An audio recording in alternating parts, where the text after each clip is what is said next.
Gaywyck by Vincent Verga. Publisher Allison Books, Los Angeles, New York. Narrator Eric Aust. Chapter 13. The first words Danough Gaylord spoke next morning startled me. He entered the breakfast room, engrossed in a piece of the morning's post. Barely glancing at me, he nodded a silent greeting and took the place opposite as Phillips served him tea. Laying aside the letter the moment we were alone, he smiled shyly. "I'm sorry, Robbie." I looked up from my porch. The light from the sun embraced him. His skin was a delicate amber. He wore a dark blue suit and a white shirt with a high white collar as crisp as a Eucharist wafer. "I'm sorry I was so cross last night. I looked forward to your coming all week, then at the last minute was called away to business and most unpleasant. I had no dinner, and I involved Goodbody and Mortimer, ruining their entire evening." I said, not wanting to pretend I hadn't been disappointed. "What was wrong?" You met Price Jones yesterday?" "Yes. I liked him. Did he get into some difficulty?" "Oh, no, not him. His younger brother. Seth." "How'd you know?" he queried, raising his eyebrows. Price Jones mentioned him." "In what context?" He seemed alarmed. Why had I not kept silent? "He said he had a brother," I replied nervously. Mr. Danough looked satisfied. I felt guilty, yet could not keep my mouth shut. "Jones, is he any relation to that man who was murdered?" "You have a good memory." "He's their father." I wondered when he had started parting his hair down the center instead of brushing it straight back from his forehead. I envied him. Thick, black, Irish hair. I decided to let mine grow. "Why does this involve you, Mr. Danough?" "Jones was in my employ." "What did he do?" "He was my foreman at a mill in the Bronx. It's a dreadful mess. There are union problems in the mill, and I feel somehow responsible." "Why?" "Because he was against the union, thinking I would be pleased even though I'm sponsoring it. He couldn't understand that I wasn't planning to fire them all. He was a thug, playing both ends against the middle. His throat was slit." I shuddered. "Are you giving this Seth a job?" "No, as far as I'm concerned, he's too young. He's just turned 13. Could you send him to school?" "He wouldn't last a day." "What else can you do?" "I don't know yet. How about a solution?" "Where is he now?" "In the custody of his married sister." "Why can't he stay there?" "She won't have him." I can't blame her. "He's a wild urchin. Lived on the streets from age 5 when the mother died. Thank God he's the last one." He asked if I had ideas about my Christmas gifts for Goodbody and Mortimer. I did not know what he meant. He wondered if he had not made himself clear in his letter. "Not very." "Not to worry. I rarely do. We'll find something." I thought it odd for me to bring them gifts. Then I thought it odd of me to think it odd. "Goodbye for now, new friend." If I was to be part of their holiday festivities, how could I not exchange gifts? After breakfast, he ordered the carriage. Wrapped in scarves and wearing wool mittens, I went outside to wait during the night, where snow had fallen. The air was cold, but exhilaratingly clean, sharpening sight.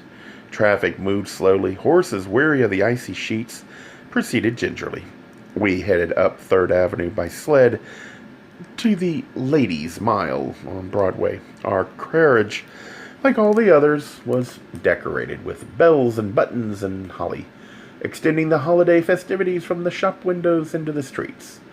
The traffic of both humans and machines were stupendous. We decided to forego the shopping expedition and buy everything at one emporium. He abruptly ordered us back downtown to Louis Tiffany and Company on 15th Street. He nearly collided with a Lord & Taylor delivery van and almost ran over a woman who sat on the curb, selling wooden toys from a basket. A gigantic policeman in hat and white gloves cleared the way. Danough was very patient with me as I browsed from counter to counter. I was completely unaware that he was guiding me past certain glittering cases. I chose a silver fountain pen for Denver's, a tiny pair of golden shears on a chain for Goodbody's thin Havanas, a bookmark in Nubian ebony shaped like a clef for Keyes's manuscripts, a dozen miniature porcelain birds for Brian's bonsai, and a slim silver flask for Mortimer's brandy. It was a pleasure shopping with no money changing hands except once. I pointed and he signed pieces of paper. There was something fantastical about the entire experience. I felt as if I owned the store. When I came upon a glass paperweight in the shape of a chrysanthemum, the color of pale fire, I used the money Denvers had advanced me from my salary. With the complicity of a highly competent salesman, I managed that transaction without uttering a sound, while Danough hovered over me, greeting the elegantly attired people who called him by name and wished him Merry Christmas. In his favorite men's scent shop, I found exactly what I wanted for Ambrose, a very dry fragrance redolent of lilies. In a nearby haberdashery, I discovered an item on Brian's list and made a great display of checking off one article of the 15. He laughed until he saw the variety of requests. Teo will take care of that, Robbie. He'll enjoy tea on the trot, as he calls it. You can check off the signals for his set of trains. I've sent them in my Christmas package. But Henry's name beside that pastry pin. He'll know right where to find it. I'll give this to Teo later. Teo? I had forgotten to buy something for Teo. Glancing to the rear of the shop, I spotted the perfect gift. Danough could not understand my delight in finding a silk tie the color of chocolate ice cream. A black silk cravat reminded me of my father. My mother. I bought the cravat for my father and asked if we could go to the bookstore. The bookstore? Miss Gramond. Did Annie still live with her? And what about Aunt Emily? I bought a pair of black fur-lined gloves for father. Howard, remembering that his hands were delicate and finely shaped, one recalls the oddest things. I'm starving, I said aloud. He suggested we return home. I hesitated, feeling the thrill of the hunt. He reminded me Henry was expecting us. I acquiesced. On our way to the sled, my head swiveled. Tracing the most marvelous smell, an elderly man stood at the curb, beside a stove on wheels, grilling slim sausages, and boiling sauerkraut in a cauldron. I asked what the things were called. Why, hot dogs, boy. Robert, you'll ruin your appetite. But I've never tasted. I don't know if they're safe to eat. You might contract ptomaine, poisoning, or Jim's botulism. I'll chance it. Then I shall have one with you. After proper luncheon, I suggested we walk to the Ladies' Mile, when he informed me that many workers were liberated at 1 o'clock on Christmas Eve, adding several million more to the crush. I insisted. He laughed excitedly and confessed he had never shopped during the rush. We hurried to dress. The first stop was the bookstore. I introduced myself to the proprietor, Mr. Cullum, who showed me a package he was preparing for Miss Gramond. I added David Copperfield with a note, bearing seasonal greetings and eternal gratitude. Then I purchased a splendid edition of The Winter's Tale for my father. I hesitated at the moment of inscribing it. Instead, I enclosed a card. We made our way easily through the serried ranks of shoppers. People were very pleasant, nodding and smiling and wishing me seasonal greetings, as if we were upstate in a small town. I told him I thought Manhattan's reputation for coldness and brutality, a favorite theme for magazine articles, was unjustified. He told me to keep close tabs on my wallet.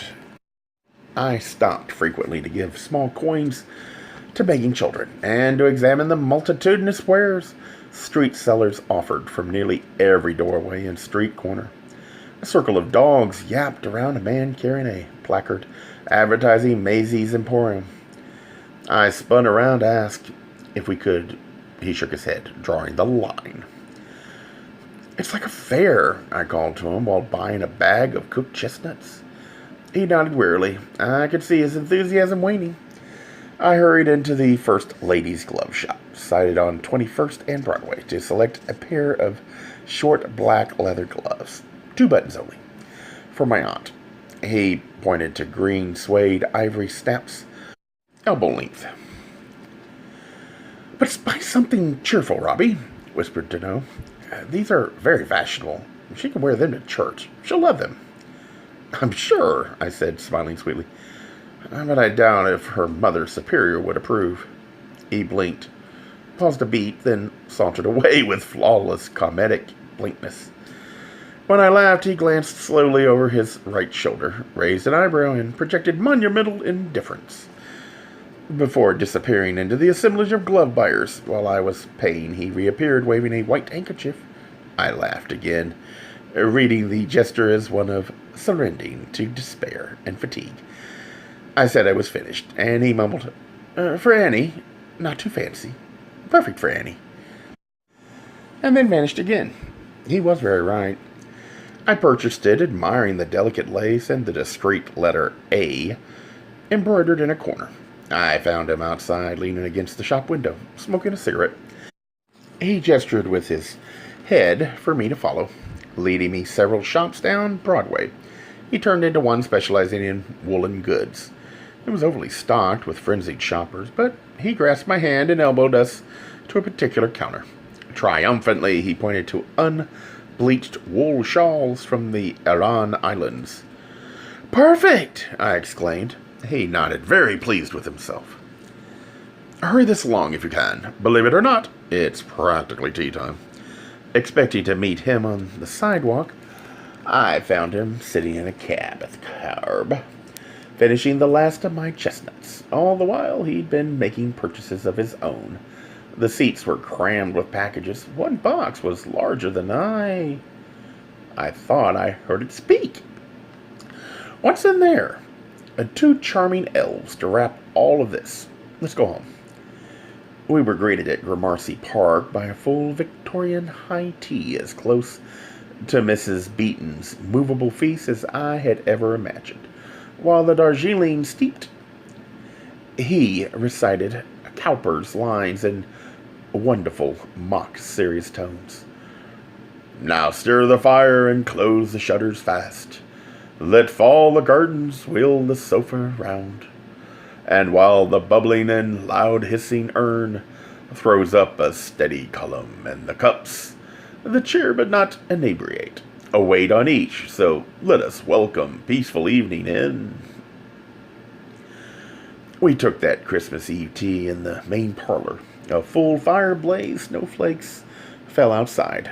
Carolers sang in Gramercy Park, and on the table before us, deviled eggs, caviar and aspic, oyster, bisque, tongue and ham, salad, lobster thermidor, mimosa salad on a sideboard between flowering poinsettia plants. The brilliant red bracts, a celebration in themselves. Henry had balanced petit fours, Malay falus, gâteau maca, and Naquoise long-stemmed silver cake servers. "Henry loves the holidays," he chuckled in the Mortimer manner while preparing a plate for me. "They are coming here for supper tonight, after the opera. Last week, Henry posted his menu. A Goodbody told me when Mortimer read it, he vowed to fast until the hour. They sent me this." He handed me a large card on which had been affixed the piece of sheet music of an original song in 6/8 time entitled Dr. Johnson's Rag. I look upon it that he who does not mind his belly will hardly mind anything else. Our laughter was interrupted by Phillips. "Mr. Eugene on the telephone, sir." "You take it, Robbie." I was thrilled. I'd never spoken over a telephone before. I followed Phillips into a closet off the dining room, where the instrument was kept. I took a deep breath and shouted, "Hello? Donnie? Why are you screaming? I haven't done anything yet." "No, it's Robert." "Oh, Robert. Listen, you needn't shout. Just talk in your normal voice, and I'll hear every word. How are you?" Mary. "I'm fine, thank you. Merry Christmas to you, too. How are you?" "Couldn't be better." "When are you coming?" "At 7. "Too late. Come now." Is Danough there? He's inside. I'll get him. No, don't bother. Bring him now. His immense package just arrived. Goodbody can't possibly wait until tomorrow to open it. He's coming down with fever from the excitement already. Tell me what's in it. I won't tell anyone, I promise. I don't know. Screaming and yelling at his end interrupted us, then spilled over into the telephone. My good God, a cockatoo just arrived. Is out of his wits. A cockatoo as big as I can and whiter than Goodbody's. Mon Dieu! Put that bugger on the phone.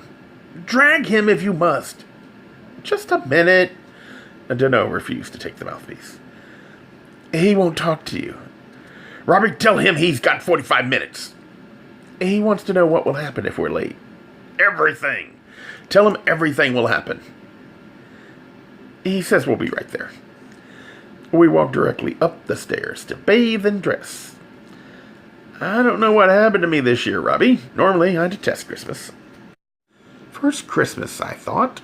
Then, I love Christmas, I said. Mortimer and Goodbody don't add up to 8 years old between them. Oh, wait until you see their tree. They have a collection of glass ornaments from around the world. What'd you send them? A screen, they admired, and toys for their cats.